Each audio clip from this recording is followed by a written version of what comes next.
Right, so in this first example of how we vary rate, we're going to look at the surface area. So the surface area is going to be related to the reacting surface of a solid. So we're going to look at how changing the surface area of two substances can affect the rate of the subsequent reaction that you would see. So what we'll do is we'll take two identical beakers and place them side by side. And what we'll do is we'll place a solid into each of the beakers. So in the first beaker, what we'll do is we'll place a 4 by 4 particle of solid. So we'll have a 16 particle diagram there of a solid. And we'll have just in there, we'll have one reacting particle.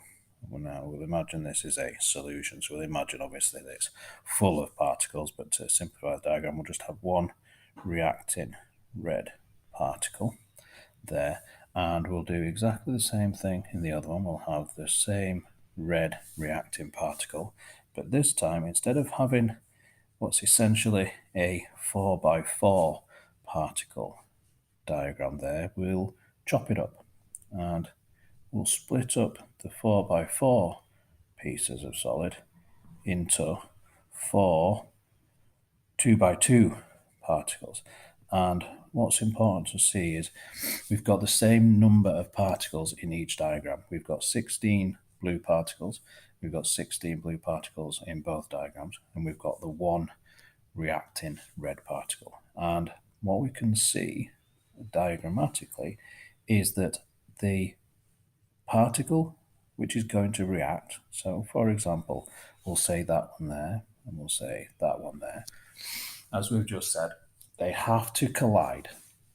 So it is possible for the red particle to collide with the blue particle.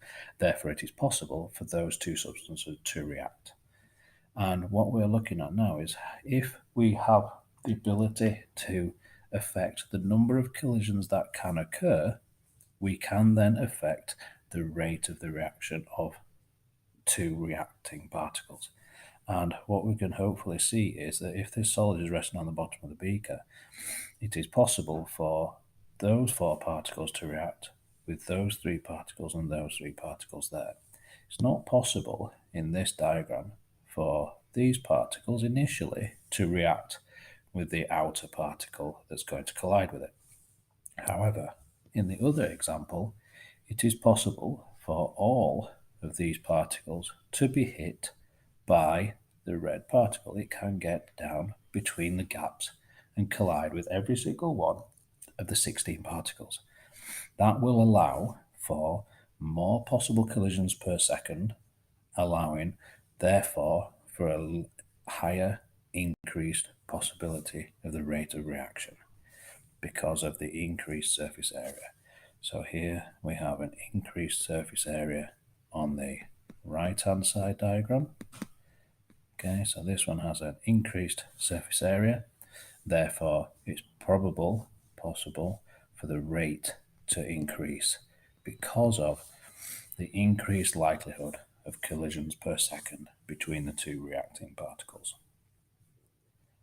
And then what we'll do is you can then see that evidentially in reaction, for example, between hydrochloric acid as your solution and calcium carbonate as marble chips.